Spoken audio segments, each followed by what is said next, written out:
dia acolhemos a todos, aos irmãos e irmãs de Sion, aqui presentes hoje também, junto com o professor Matias, nesse nosso último encontro destes estudos bíblicos, entre sinagoga e igreja. Então hoje o professor Marivan passou aqui uma biografia do professor Matias mais curtinha, tá bom? Mas tem um monte de letra que é uma palavra que é em alemão, então eu vou pular. Professor Matias Greiser possui bacharelado em teologia em Frankfurt. Colega de turma foi o Papa Francisco?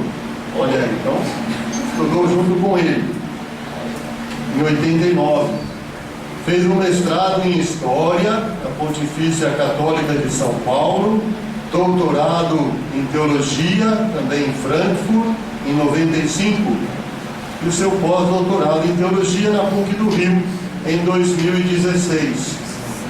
É professor da Faculdade de Teologia da Pontifícia Universidade Católica de São Paulo, na PUC, leciona na área de literatura bíblica, atuando nas disciplinas exegese do Antigo Testamento, Pentateuco, Profetas, livros sapienciais, História de Israel, Hebraico e Grego. Se quiser conversar com ele, pode conversar nessas línguas. Desde 2011 lidera o grupo de pesquisa do TIAT, Tradução e Interpretação do Antigo Testamento.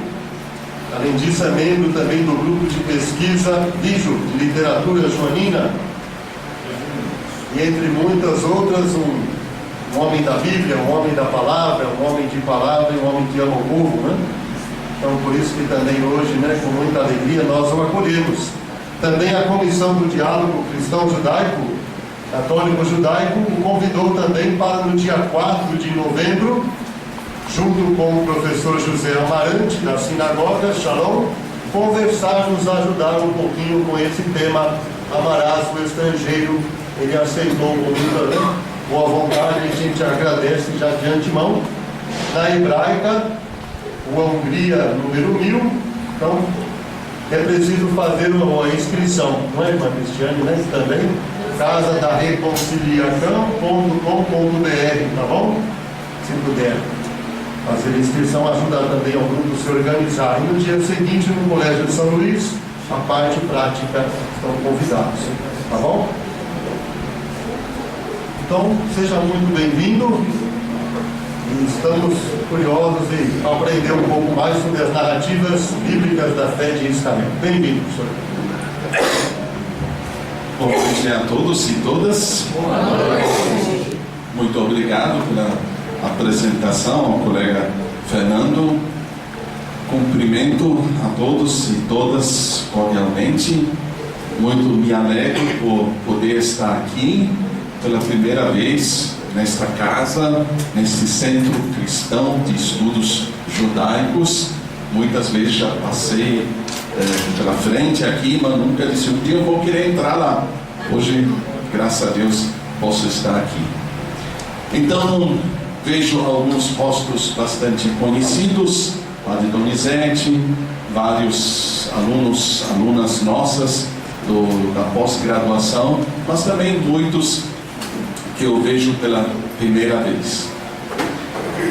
O tema nosso, a narratividade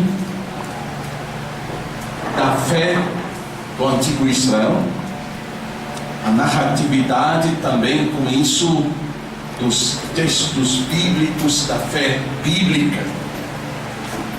De fato, olhando para o que lemos no nosso Antigo Testamento como cristãos, ou na Bíblia hebraica, na Torá,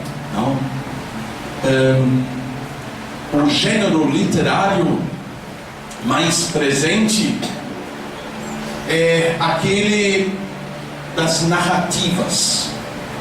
Em princípio, nós nos encontramos com 3 tipos de textos. Além das narrativas, nós temos os poemas. os textos líricos. E, além disso, nós temos as tradições jurídicas, os conjuntos de leis.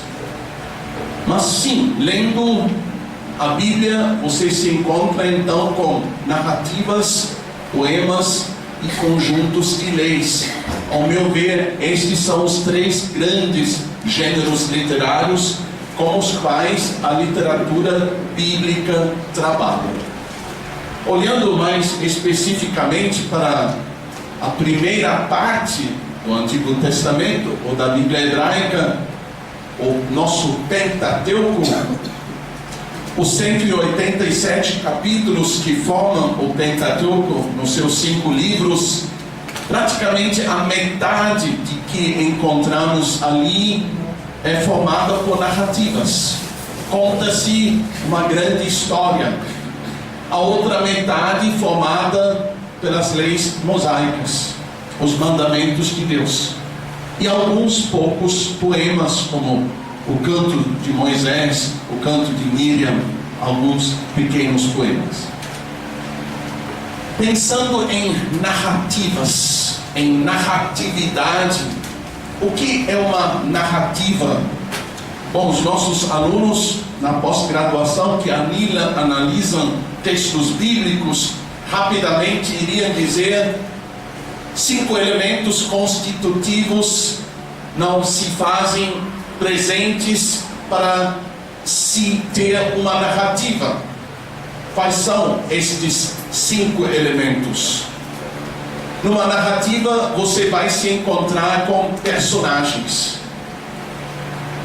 Talvez o elemento mais chamativo.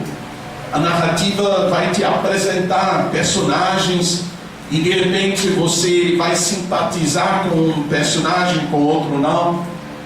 Mas personagens são elementos muito marcantes.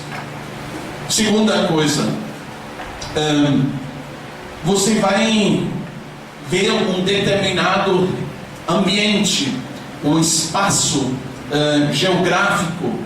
Você está em um determinado lugar. Então, lugares são constitutivos para as narrativas. Terceiro elemento, uma notícia cronológica. A narrativa normalmente vai situá-lo em um determinado momento. Um tempo está sendo narrado. Não, é o terceiro elemento que temos. Depois, além disso, você vai descobrir uma trama. Não? Narrativas nos apresentam tramas. Uma história está sendo contada, sendo que existe uma trama. E o último elemento, você escuta a voz do narrador. Não? Normalmente quem lhe conta a história é a figura do narrador, que não identificamos como autor. É o autor que inventa seu narrador. E em determinados momentos o narrador vai emprestar a sua voz aos discursos diretos atribuídos às diversas personagens. Então, falando em narrativa, em narratividade, aqui existe então um gênero literário que chamamos de narrativa, e este gênero literário nasce destes elementos constitutivos que eu acabo de mencionar. Bom, isso é um pouco a teoria, não? A Bíblia é literatura, e dentro da literatura as narrativas são um gênero literário. Até aqui, tranquilo? É um pouco teórico, não? Mas entre os diversos gêneros literários, talvez as narrativas formam aqueles textos aos quais mais facilmente temos acesso. Narrativas facilmente são memorizadas e as histórias podem ser contadas novamente. É como você assistir uma novela. alguns poucos capítulos e você está por dentro e poderia contar o que aconteceu em cada capítulo. Assim também as narrativas. A poesia lírica, os poemas, pense, por exemplo, nos Salmos, já são muito mais exigentes.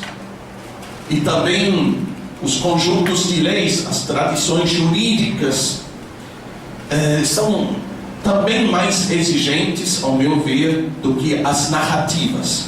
As narrativas provavelmente sejam os textos mais simpáticos, mais acessíveis, não entre os diversos gêneros. Mas sim, falar sobre narratividade e talvez é como falar sobre os ingredientes que compõem o chocolate. Então, poderíamos falar de forma teórica sobre o açúcar, sobre o cacau, e assim falar uma hora sobre o chocolate e sua composição. Não é gostoso. Não, gostoso é pôr um pedaço de chocolate na boca e saborear e sentir aquela felicidade. E no fundo eu queria aproveitar esta minha colocação para fazer isso. Ler uma pequena narrativa com vocês e mostrar como essas narrativas de repente se tornam tão poderosas, no sentido de serem capazes de veicularem como narrativas amplas reflexões religiosas, teológicas, no sentido de a sua narratividade favorecer que nós podemos refletir sobre Deus, sobre nós mesmos como humanos, sobre o que podemos crer e o que é possível fazer no sentido do nosso comportamento. Então eu escolhi uma narrativa pequena, formada por 7 versículos apenas. É uma cena, é uma micronarrativa, e é o segundo trecho que encontramos no livro do Êxodo. O primeiro trecho, nos primeiros 7 versículos, nos lembra da chegada dos filhos de Jacó e de Jacó mesmo ao Egito. Como chegaram, como um grupo ainda pequeno, 70 pessoas, e como este grupo no Egito se transformou em um povo numeroso. Agora a segunda cena nos mostra agora o que em determinado momento aconteceu com este povo que tinha nascido de Jacó e de seus filhos. Então, vamos ler esta narrativa juntamente e, assim, explorar um pouco, tentando descobrir o que ela se propõe a nos ensinar, sobre Deus e seu povo. Então, agora são 8h15.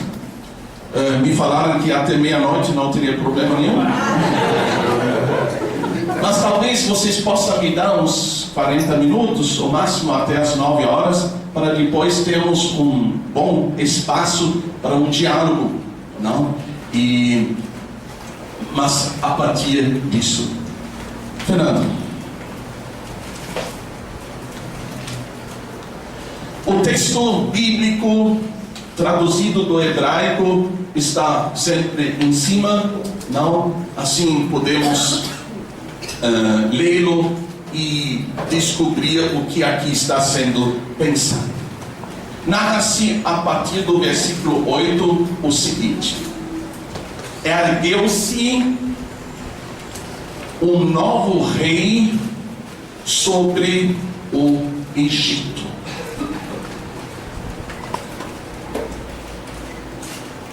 Egito está sendo mencionado. E, rapidamente, o que o Egito representa? Primeiramente, uma grandeza histórico-cultural que sempre provocou no mundo antigo, também em Israel, admiração. Imagine, o primeiro faraó subiu ao trono em 2.950 anos antes de Cristo. Quase 3.000 anos antes de Jesus nascer. E esse Egito faraônico se manteve durante 27 séculos, até o Império de Alexandre Magno, que põe um fim ao Egito faraônico. É um gigante. Não sei se alguém esteja pensando talvez agora nos Estados Unidos, na China, na Rússia, os gigantes que hoje conhecemos. No mundo antigo, o Egito é um desses gigantes. O Egito é uma força política. Aliás, ninguém de nós gosta disso. Mas quem inventou na história da humanidade o imperialismo foram os egípcios. A partir de 1550 a.C., já estamos no novo reino do Egito. O Egito começa a expandir seu poder para além de suas fronteiras tradicionais e subjugar as nações vizinhas ao seu poder. Sem os egípcios, talvez nunca teríamos presenciado o imperialismo como fenômeno político na história da humanidade. Eles criaram isso, não? Então, exercendo domínios violentos, mas também, às vezes, incapaz de defender justamente aqueles povos que tinham subjugado ao seu poder. A outra notícia: ergueu-se um novo rei. Pensando no rei do Egito, que também chamamos de faraó, olha, este é um líder. Ele é, por exemplo, sumo sacerdote, mas ele também, claro, é o chefe de toda a administração. Ele também lidera o exército. E o antigo Egito, até o chamamos de sociedade escravista. Em princípio, a única pessoa livre no antigo Egito é o faraó. E todos os outros devem se compreender como servos dele, tanto os egípcios como os imigrantes. Então, o faraó é o cara. Não, ele até é visto como uma divindade. E assim, nós estamos aqui num momento delicado. Mudança de governo. O povo brasileiro também está se preparando para este momento. Estamos aqui no 1º de janeiro, no antigo do Egito. O novo presidente assume o poder. E mudança de governo, creio que estejamos muito conscientes disso nesses dias. Isso pode trazer consequências imediatas para quem, digamos, é súdito. Por exemplo, se eu me lembro da mudança de governo para o Fernando Collor. Para mim foi um momento delicado. Eu sou imigrante aqui. E o Fernando Collor tinha como parte de seu programa expulsar todos os professores estrangeiros do Brasil. Então, se ele tivesse insistido realmente nisso, não, logo isso teria trazido consequências para a minha vida. E assim, no dia 1º de janeiro, sabe Deus quem vai assumir o governo, vocês vão escolher isso. Mas é um momento não que vai chamar a atenção, e um momento delicado.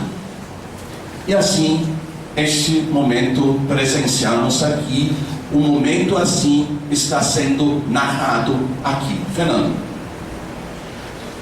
quem não conhecera José, essa é a notícia. Olha, infelizmente, o faraó faltou na aula de história. Isso é muito prejudicial. Quem leu o livro de Gênesis, ou do Gênesis, sabe quem era José. Um administrador muito esforçado, alguém que salvou o Egito numa época de fome. Contudo, pelo que se narra no Pentateuco, entre José e este novo faraó, que agora se ergue como rei, existe um espaço considerável, algo em torno de 400 anos. Mas sim, se o faraó tivesse cursado bem as aulas de história, certamente teria ouvido desse José. E essa falta de conhecimento, ela pode se tornar muito prejudicial, sobretudo também para os hebreus. José, não, foi um deles. E se o faraó conhecesse José, para os descendentes, não, para os hebreus, isso poderia ser algo positivo. Olha, já houve uma vez um hebreu na história do Egito que fez uma carreira enorme e até conseguiu salvar o Egito. Por isso é bom valorizar esses imigrantes hebreus. Mas este faraó que agora assume não conhecera José. Além disso, o Egito não fez somente experiências boas com imigrantes estrangeiros. Existe um período entre 1750 e 1550, 200 anos, nos quais o Egito foi invadido por um povo estrangeiro chamado os Hyksos. E eles assumiram o poder e subjugaram o Egito ao seu poder, instalando-se como novos donos. Foi uma experiência traumática para o Egito, e essa experiência ficou na memória. Então, tudo isso influencia. Próximo. E agora, então, o primeiro discurso desse novo faraó. Discurso do momento em que ele assume o poder. Alguém está ainda lembrado do discurso da Dona Dilma no dia 1º de janeiro de 2015?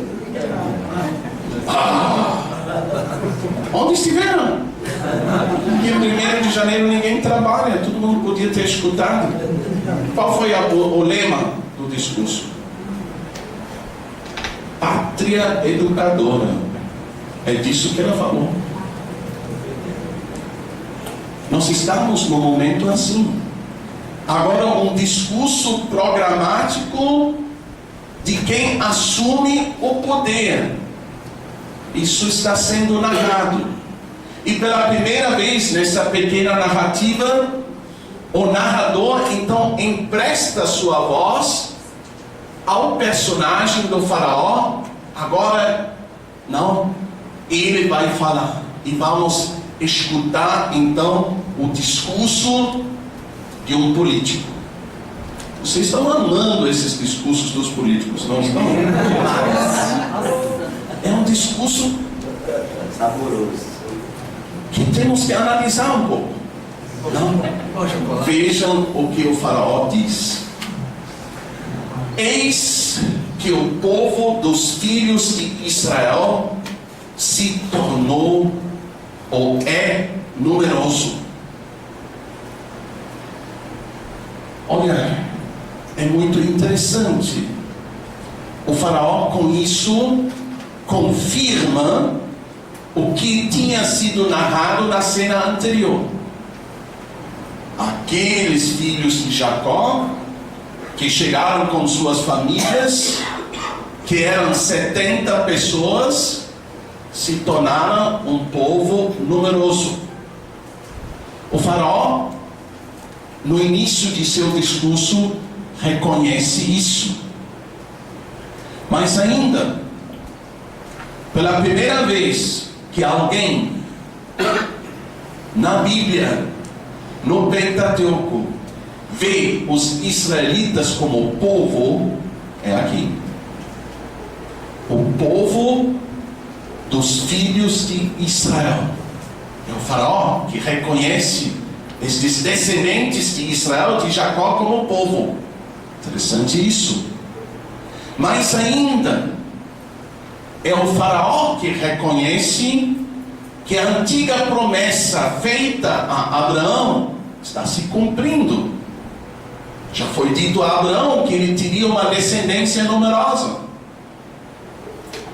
E Abraão, até este momento, se passaram 7 gerações. Assim o Pentateuco nos apresenta a sequência, um povo numeroso.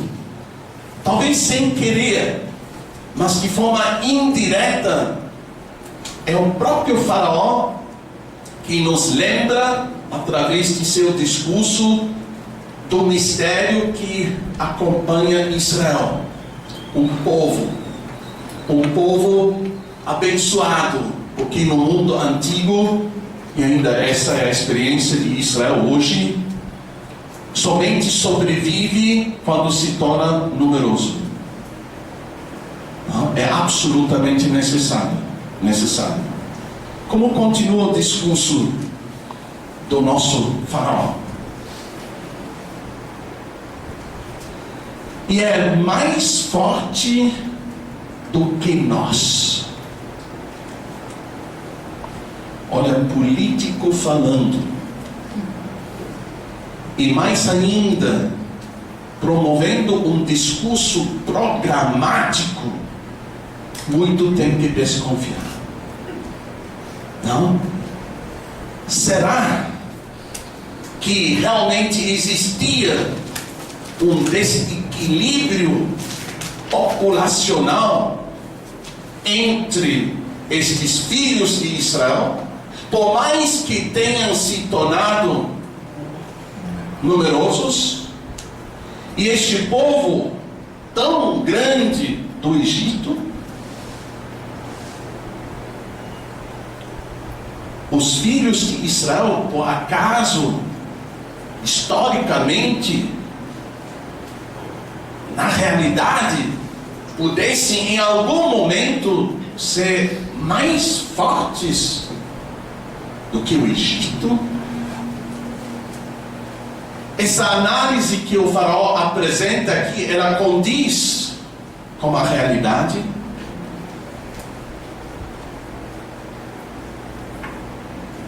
Mas ainda, olhando para a política de imigração que o Império Novo no Egito promovia a partir de 1550 a.C., essa política, por exemplo, previa a construção de cidades justamente na fronteira, no noroeste do Egito, para impedir um acesso mais numeroso de imigrantes ao Egito. Existia um controle do acesso dos imigrantes ao país. Então existia uma política no Egito de controle no que se referia à numerosidade dos imigrantes. Talvez seja muito mais plausível ou interessante pensar aqui este discurso do faraó é muito mais demagógico do que realmente condizente à realidade. O que os políticos às vezes gostam de fazer é atribuir de repente vastos poderes a uma minoria, em princípio muito fraca. Eles gostam de criar um inimigo,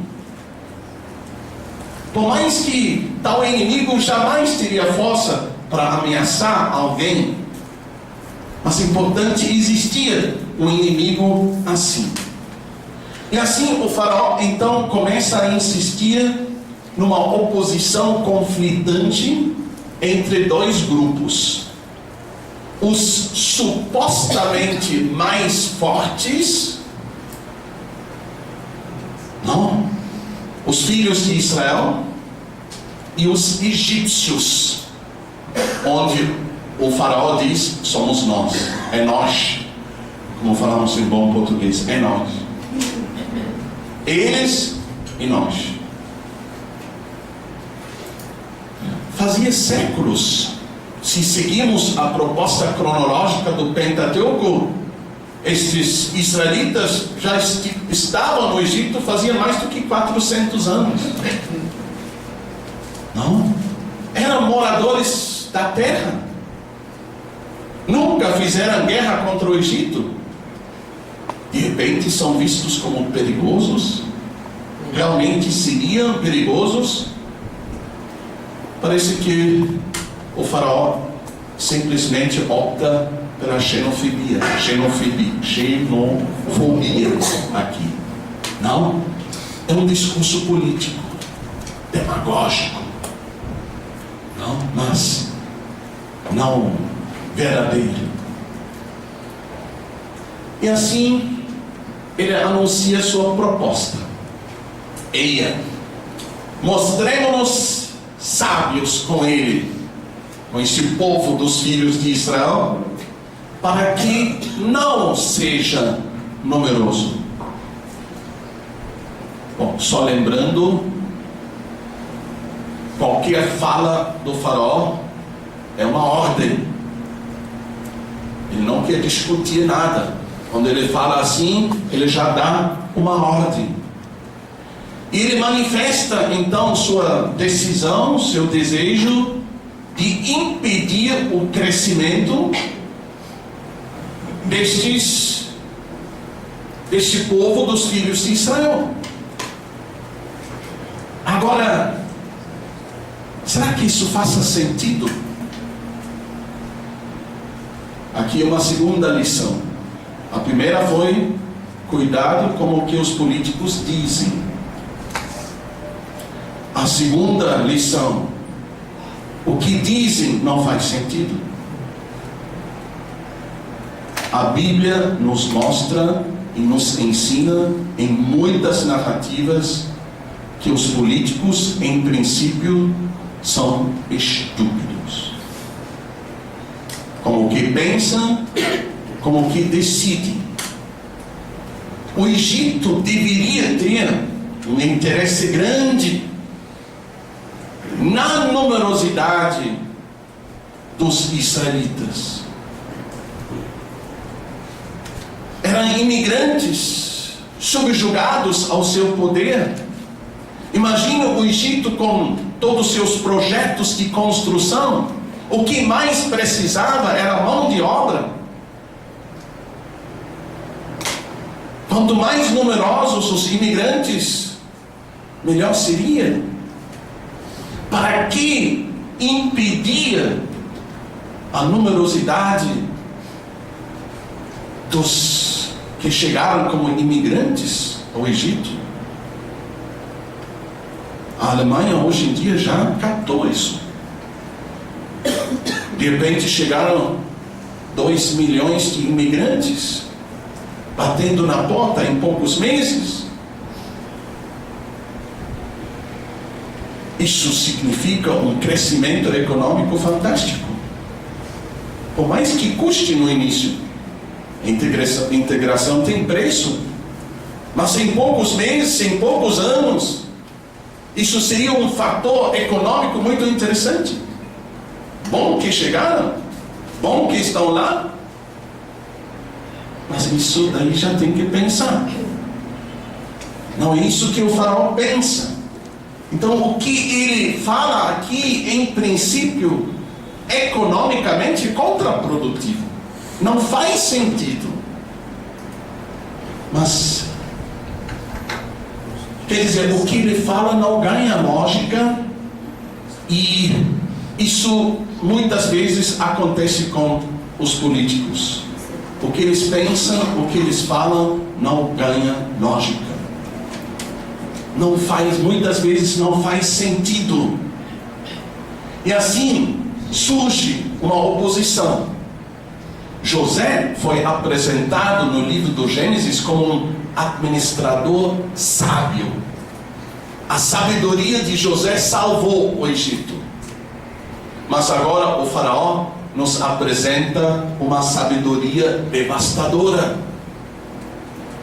Mostremos-nos sábios. Mas a sabedoria dele, ela é devastadora. Ela não é inteligente.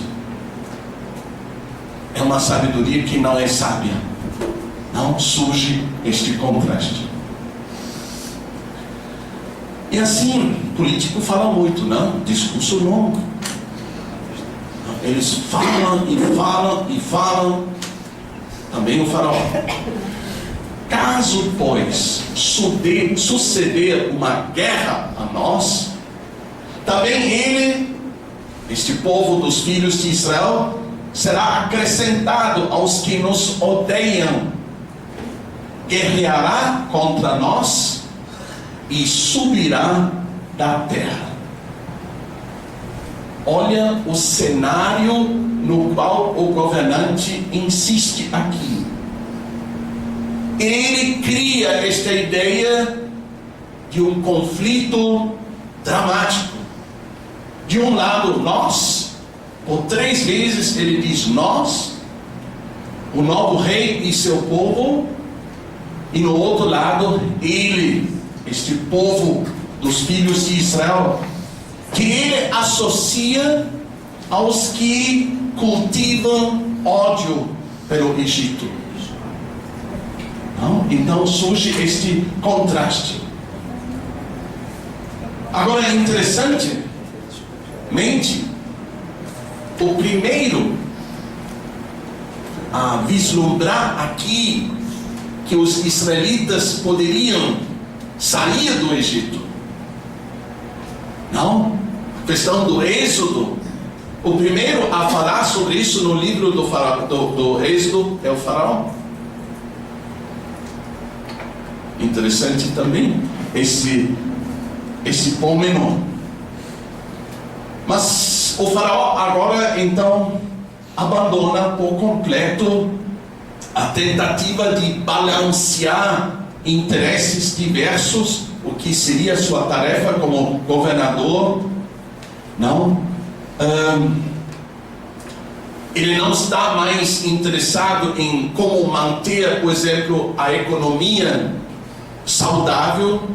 Ele não está mais interessado no crescimento econômico do Egito, mas abandona praticamente a lógica e cria aqui um inimigo. Não? Próximo. Terminou o discurso do faraó. Volta o narrador. Ele assume novamente, não? E diz agora o seguinte: colocaram capatazes de trabalhos forçados sobre ele. percebemos pela narrativa agora como o faraó é seguido por seus súditos. Há quem colabora com ele, há quem põe em prática o que a ordem do faraó apresentava. Poderíamos pensar agora de forma mais extensa sobre o que são trabalhos forçados, algo que também chamamos de corveia. O próprio antigo Israel, mais tarde,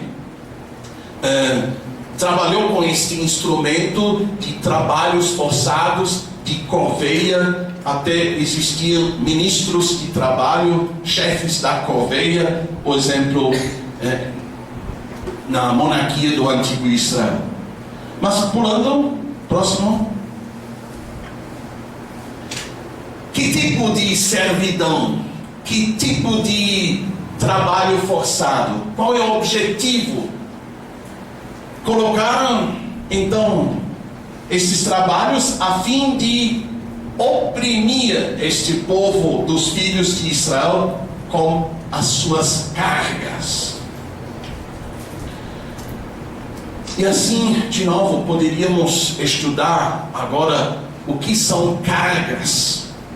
Mas talvez olhando um pouco para a figura, isso já se encontra um pouco ilustrado, não é?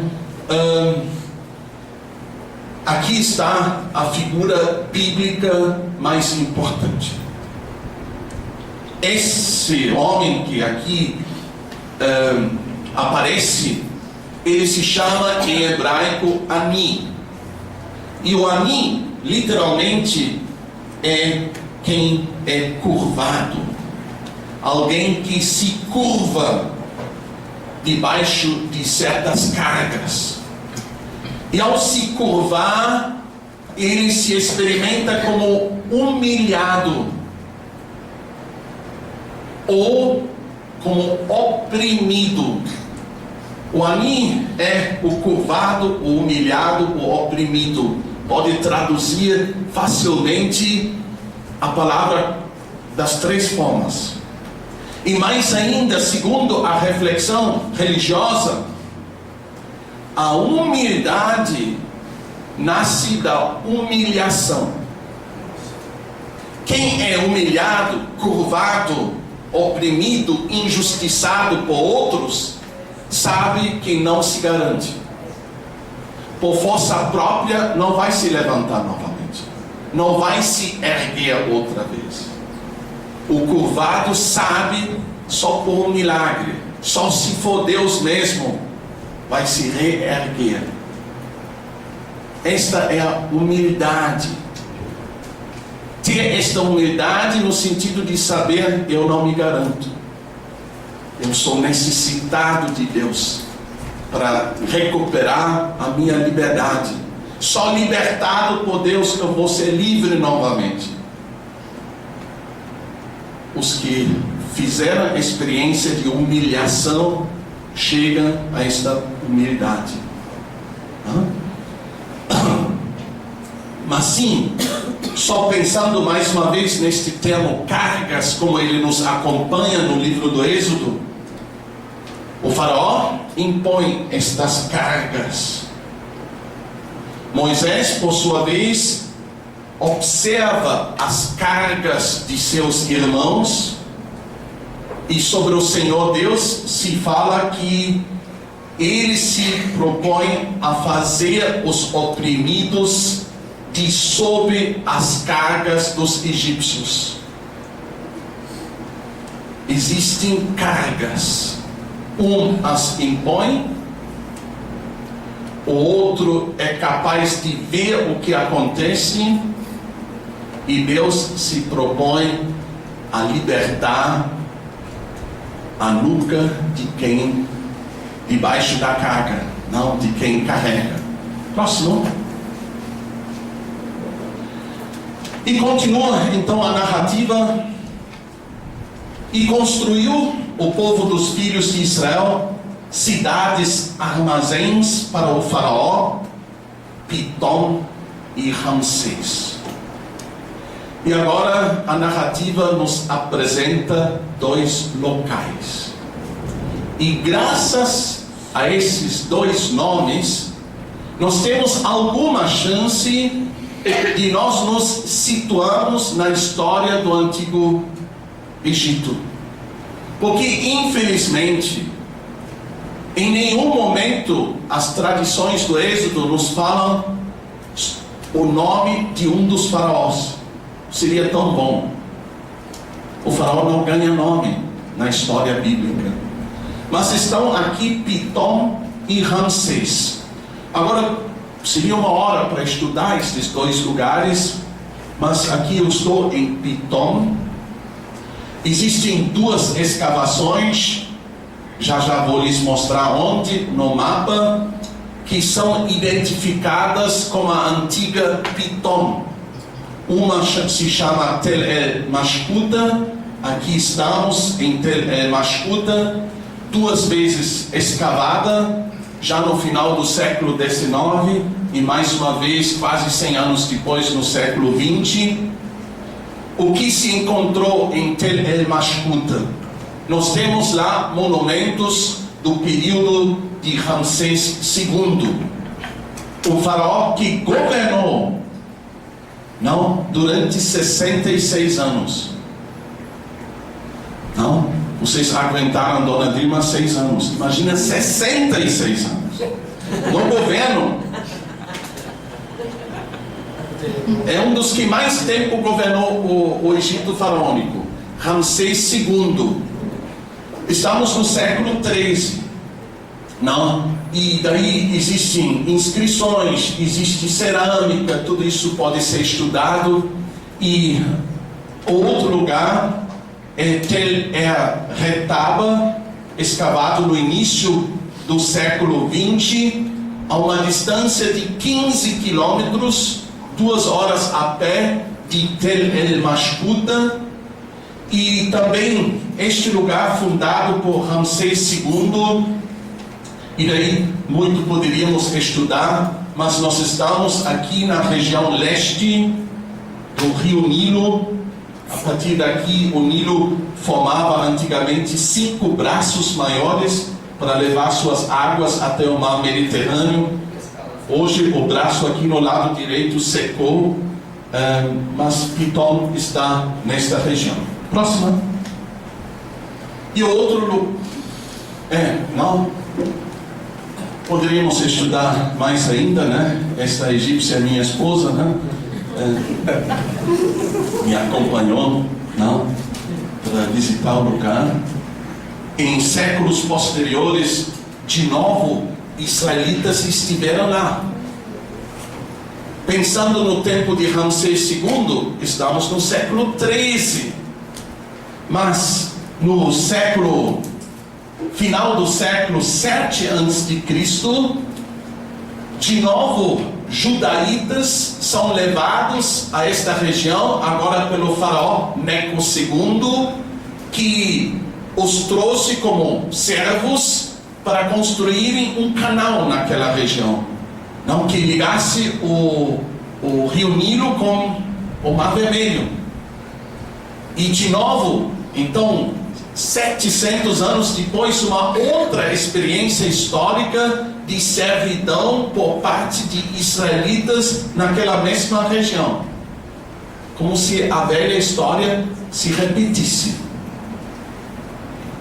E Ramsés, o outro lugar, também bem próximo a Pitom, uma cidade justamente fundada de novo por Ramsés II para transferir a capital de Tebas para essa cidade que leva seu nome, Ramsés.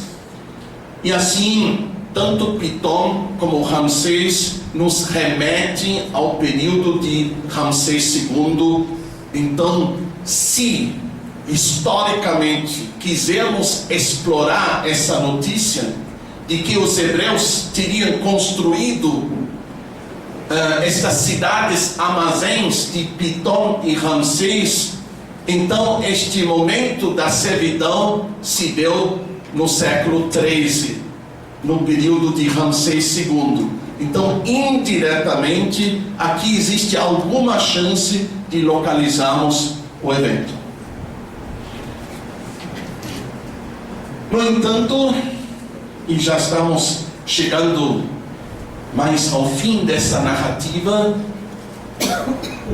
quanto mais o oprimiam, mais se tornava numeroso e mais se alastrava. Então se enojaram dos filhos de Israel. Ou seja, que surpresa! Essa política do faraó, anunciada de forma tão programática no dia em que assumiu o governo, não teve sucesso. Ele insistiu na opressão, e já esta narrativa mostra que não deu certo, porque a primeira resistência veio do povo dos filhos de Israel como um todo, uma reação surpreendente. O faraó queria que não se tornassem numerosos, e eles se tornavam cada vez mais numerosos. Os oprimidos então resistem à política repressiva que nasceu da sabedoria palaciana, e assim impedem o desejo do faraó, não, e de quem se põe a seu serviço. Quer dizer, os que são humilhados, curvados, resistem, lutam por sua sobrevivência. E o primeiro sinal dessa resistência é a sua numerosidade. Mas, em contrapartida, as circunstâncias se tornam cada vez piores. Agora se narra que entre os egípcios surgiu o sentimento do nojo, do desgosto, da repugnância. Agora é aversão. Se enojaram dos filhos de Israel. E com isso a situação se torna mais conflitante, e surge até a pergunta sobre o grau de resistência possível, até onde vão poder resistir, e sobre a possibilidade de ocorrer alguma inversão dessa realidade, alguma ação transformadora. O conflito aumenta, e surge a pergunta: em que vai dar tudo isso? Onde estaria uma saída? E narra-se então, os egípcios com brutalidade fizeram os filhos de Israel servirem. A servidão é um fenômeno que existe nas mais diversas culturas do Antigo Oriente e também no Antigo Israel. Mas o servo, ele em princípio, ele tem sua posição social. O servo se encontra no Antigo Israel protegido pelas leis. Ele tem seus direitos. Aliás, aquilo que nós hoje chamamos de escravidão, isso nasce em princípio somente com a cultura grega. Escravos sem direitos?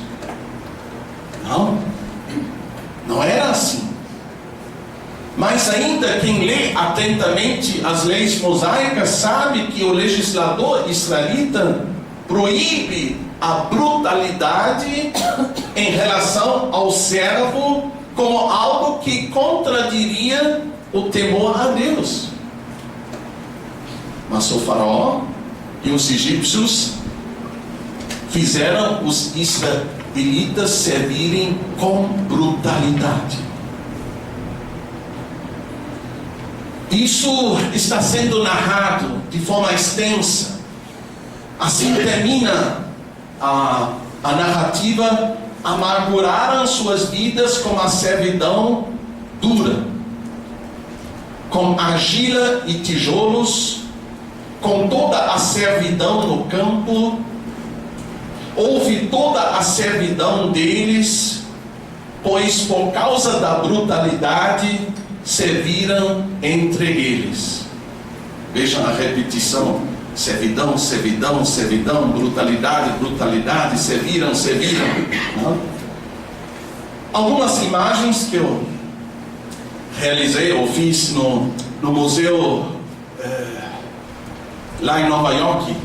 Eles têm dos túmulos dos faraós miniaturas, parecem ser casas de boneca. Não? É proibido fotografar, mas eu me arrisquei por causa de vocês, né? Então, algumas cenas de servidão, famosa contagem de gado. Não? Próxima. Não? A servidão no campo, um celeiro, não? Trabalho com os grãos, um estábulo. Imagina lá os nossos filhos de Israel também, não? Nessa situação. Próxima. Não? Um açougue no lado direito, no lado esquerdo, a fabricação de pão. Não? Próximo. Mas assim, talvez um detalhe muito charmoso. O que está sendo narrado?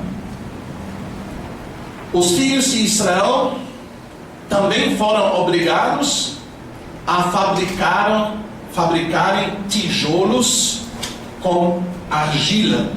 Trabalharam com argila e tijolos. Quem lê Êxodo 5, etc., ouve esta história e deve estar um pouco atento a isso. Eles construíram Pitom e Ramsés, mas com que tipo de tijolo? Não foram tijolos ou não foram pedras, mas tijolos feitos de argila e restolho. Ou seja, aquela massa barrenta, pisoteada e endurecida em formas quadrangulares. Nós conhecemos, não? Como nós chamamos isso em português? Tijolo de laje? Não. Como chama? Assim, um tijolo feito na olaria. Não? Mas não uma pedra tirada de uma rocha. E assim surge um contraste.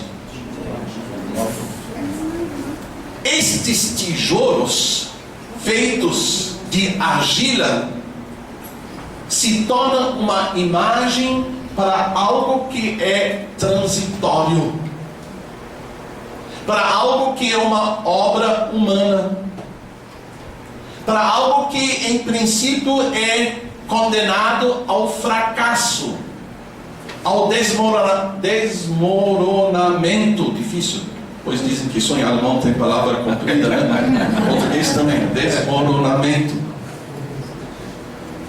Aliás, quem leu Gênesis 11, a Torre de Babel foi construída com este tipo de tijolo, e não com a pedra, sendo que a pedra é feita por Deus.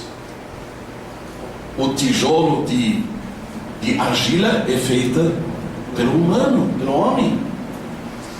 Então, no final desta narrativa, ao olharmos para este detalhe, eles construíram Pitom e Ramsés com este tipo de tijolo. Percebe-se que no fundo tudo é condenado ao fracasso, ao desmoronamento. Não é como a pedra de Deus que construíram. Poderíamos resumir, não minimamente, o que podemos aprender dessa narrativa. No fundo, ela não nos fala diretamente sobre Deus. Nenhuma vez menciona o nome de Deus, nem a palavra Deus. Mas, mesmo assim, percebemos que ela já promove uma reflexão, já traz consigo, até uma reflexão religiosa, teológica. Bom, atualizando isso um pouco, podemos dizer, imigrantes estrangeiros que são oprimidos ainda existem hoje. E como existem? Nunca teve no mundo 50 milhões de refugiados como hoje. Podemos pensar no norte do Brasil, na situação em Roraima. O que acontece com os venezuelanos que se propõem a fugirem da miséria? Não. Outra coisa que continua a existir, a falta de consciência histórica e discursos demagógicos por parte de governantes ou de quem quer governar. Será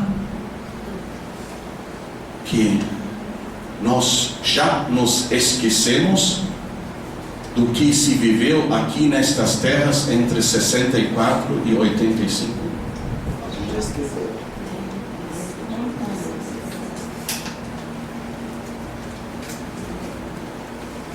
Não.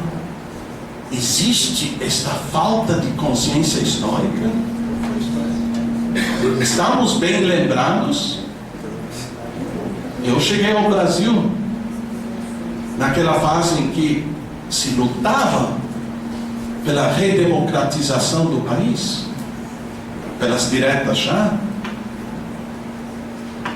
Eu me lembro de mães que estavam procurando por seus filhos e não podiam saber onde tinha ficado.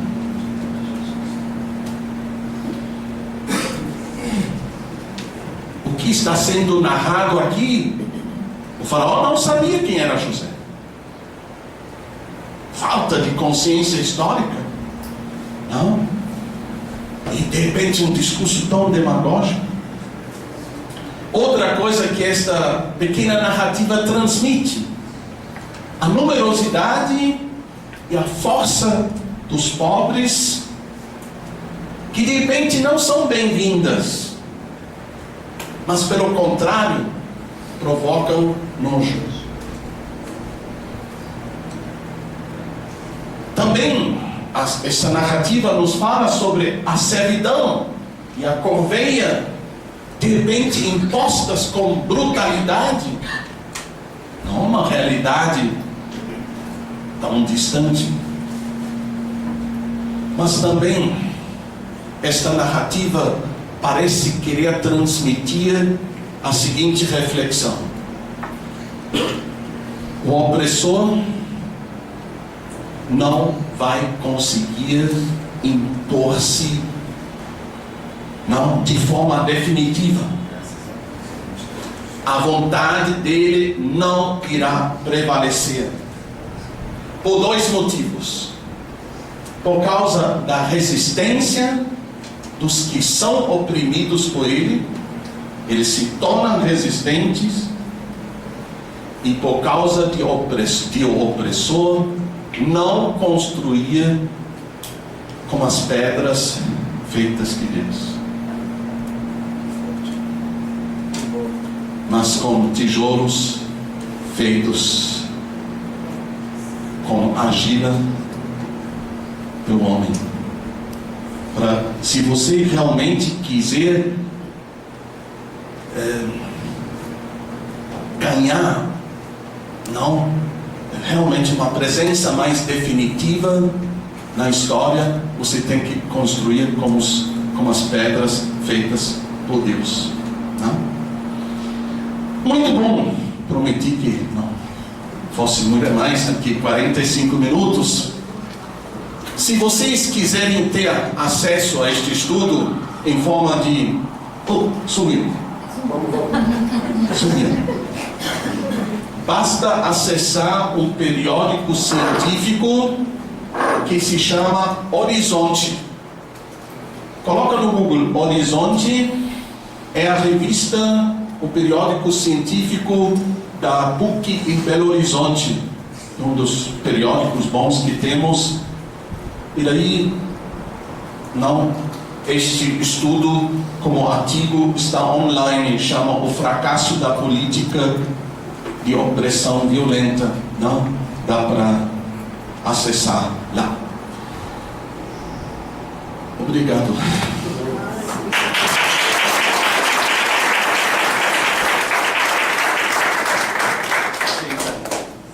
Sim. Então, enquanto ele bebe uma água, né? Alguma pergunta, alguma reação, alguma questão para nos ajudar a aprofundar o tema? Uma pergunta, uma interrogação?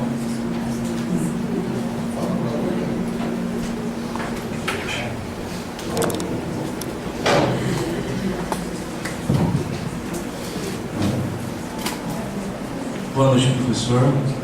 Na sua opinião, qual que é o tipo de corneia mais prejudicial? A física ou a psicológica?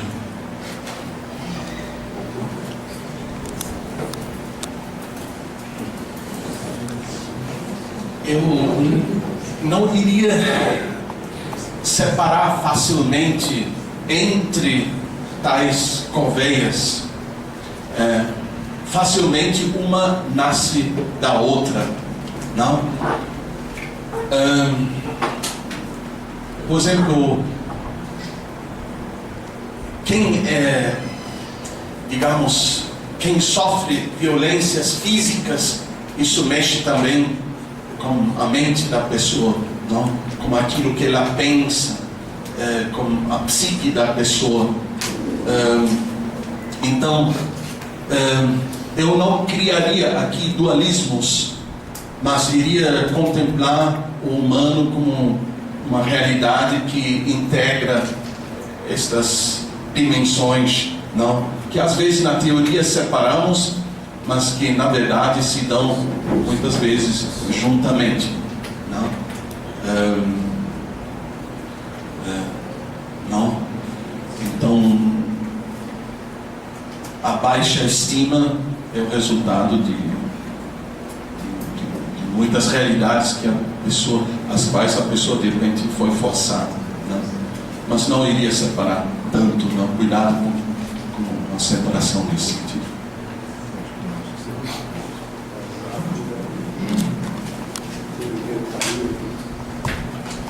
Podem perguntar tudo porque eu estou bem assessorado, né? Tem o padre Donizete aqui, as perguntas mais difíceis eu passo para ele. Professor, aproveitando a sua última fala, a respeito do seguinte, década de 80, e aproveitando o seu último slide, onde o senhor fala, o Ministério do Professor não conseguiu impor de forma definitiva a sua palavra. Eu gostaria de trazer para o período atual. Nos últimos 20 anos, houve uma opressão socialista, marxista no país, que abandonou o Evangelho e abraçou os livros de Karl Marx. Não é a mesma situação?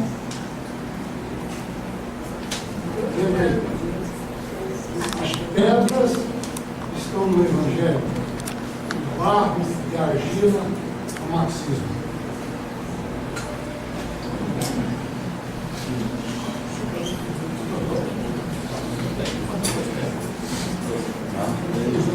Eu vou me arriscar, mas se os colegas, não, tem aqui muitos que pensam junto a mim, doutorandos, mestrandos, não, colegas na docência, quiserem ajudar, por favor, não? Uma palavra sobre Karl Marx. Ele é meu conterrâneo, não? E se querem um bom conselho, então, de fato, eu nunca iria aconselhar alguém de confiar em alemão. Deixa isso. Então, não.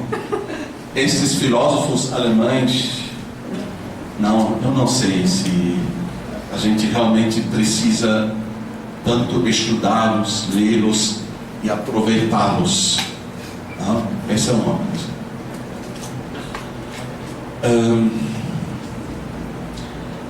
Historicamente, olhando para a história do Brasil, eu tive a chance, no curso de mestrado em História, a aprender algumas coisas.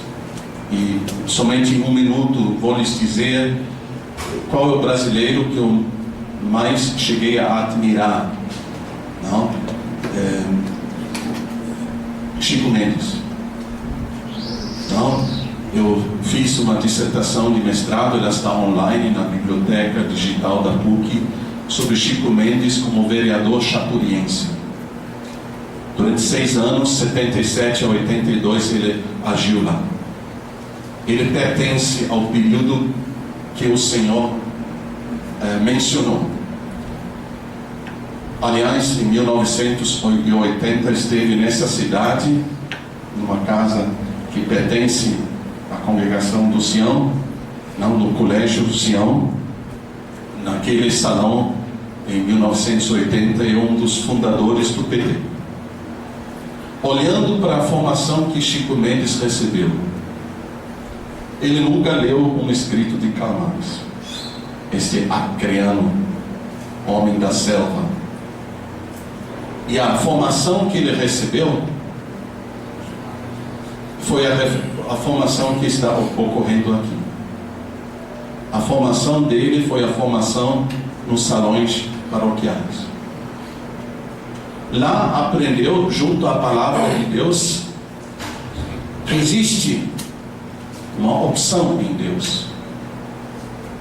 Deus é o amigo dos que são necessitados, dos que não estão livres.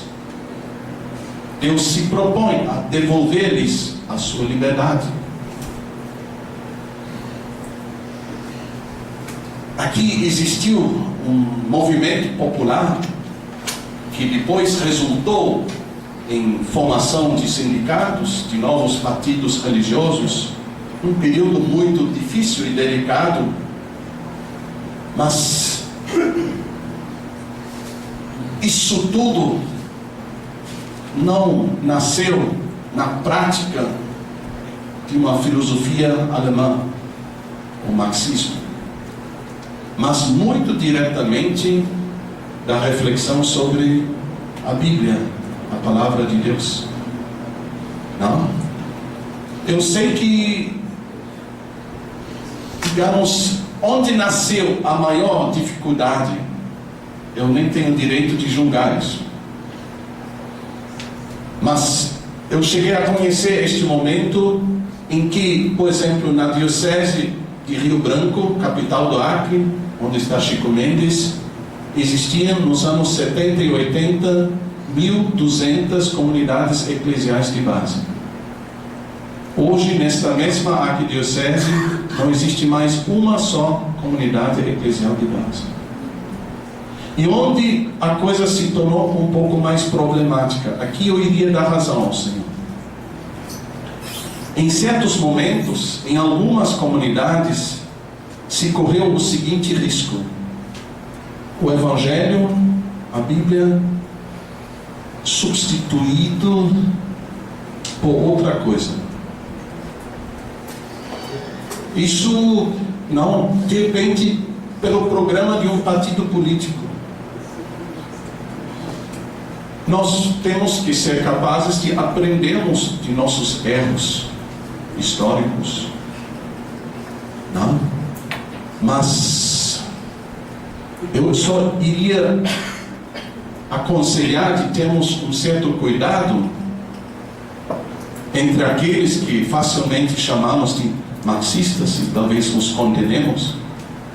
Estão muitos santos, muitos mártires, pessoas que foram capazes de darem as suas vidas e deram essa sua vida com muita fé. Eu tenho uma gravação do Chico Mendes de 1988. Nós estamos no mês de setembro. Foi autorizada a primeira reserva para os seringueiros, como se fosse uma reserva indígena. Dessas terras não poderiam ser mais expulsos, mas poderiam viver e sobreviver com o seu trabalho. O Padre Sepp celebra uma missa, ele está vivo.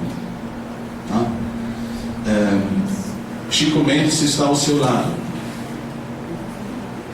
E o Padre Sepp fala na homilia o seguinte: vamos nos lembrar dos mais do que 1000 trabalhadores rurais que brutalmente foram assassinados enquanto lutavam pela terra contra os paulistas que estavam chegando lá e ocupando estas terras tão violentamente. Mas 2000 anos atrás também houve alguém que lutou pela justiça, também o assassinaram, mas depois nasceram milhares e milhares de comunidades em seu nome. O Chico Mendes está ao seu lado, olha para ele, muito pensativo, comunga e depois dá uma entrevista.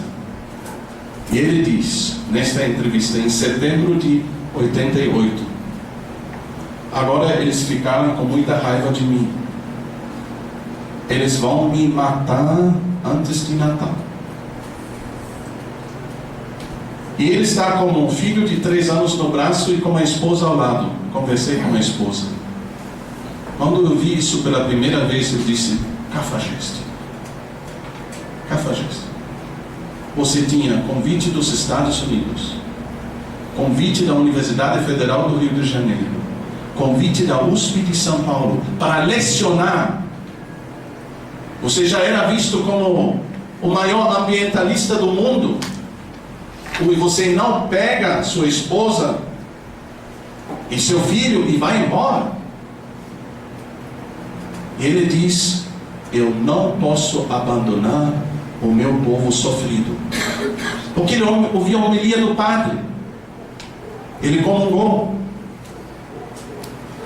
Ele é assassinado dia 22 de dezembro na sua própria casa, 2 meses depois, com 44 anos.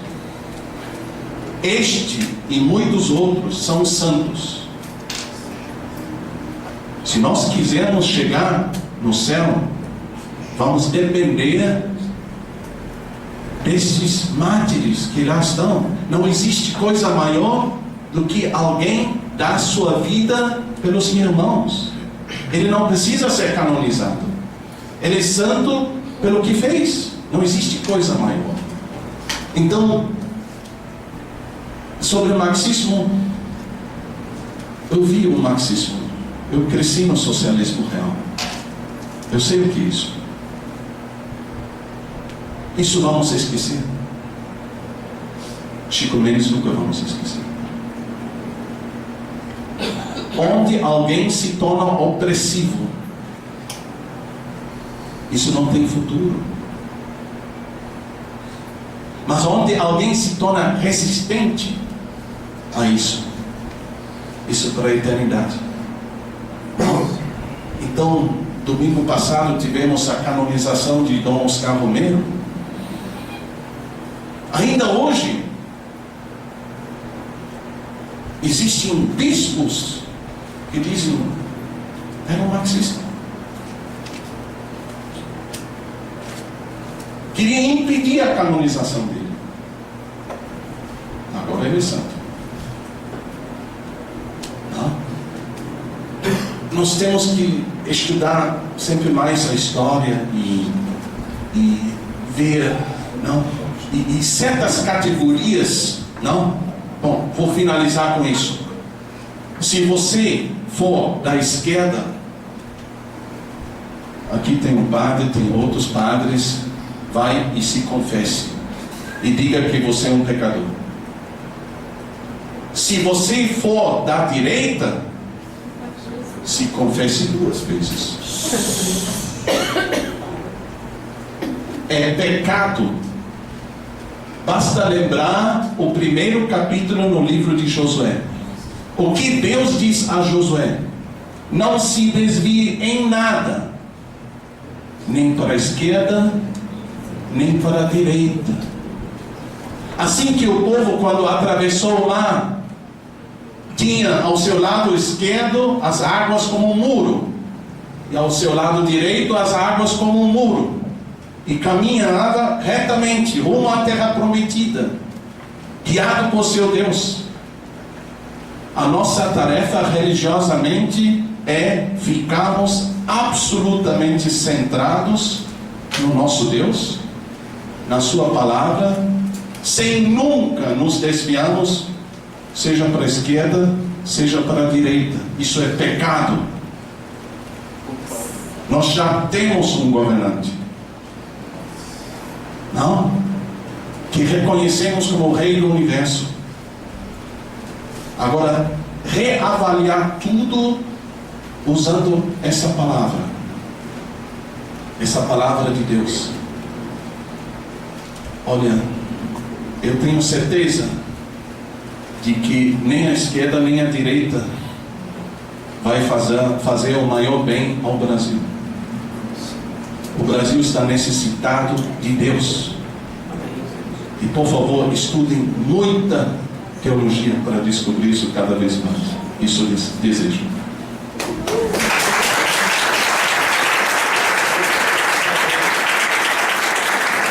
Podemos contar com a sua ajuda no próximo vez, no próximo momento, no próxima. Podemos convidá-lo de novo? Então, com muita. Isso pode.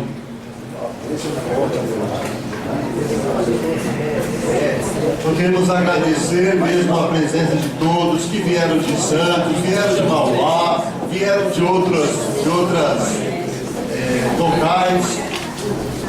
Agradecer mesmo, né? Se a gente pudesse então rezarmos uma Ave Maria, rezarmos não pedindo a proteção da Virgem, como o Papa pede, não debaixo de vossa proteção, nos refugiamos, Santa Mãe de Deus, não desprezeis as nossas súplicas em nossas necessidades, mas livrai-nos sempre de todos os perigos, ó Virgem gloriosa e bendita. Ave Maria, cheia de graça, o Senhor é convosco.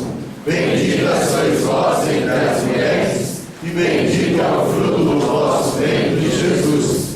Santa Maria, Mãe de Deus, rogai por nós, pecadores, agora e na hora de nossa morte. Amém. Lembrar também que no próximo sábado iremos começar um grupo de estudos bíblicos a partir das porções da semana do ciclo da Torá, do ciclo do Pentateuco. Vamos começar a partir de Abraão agora, né?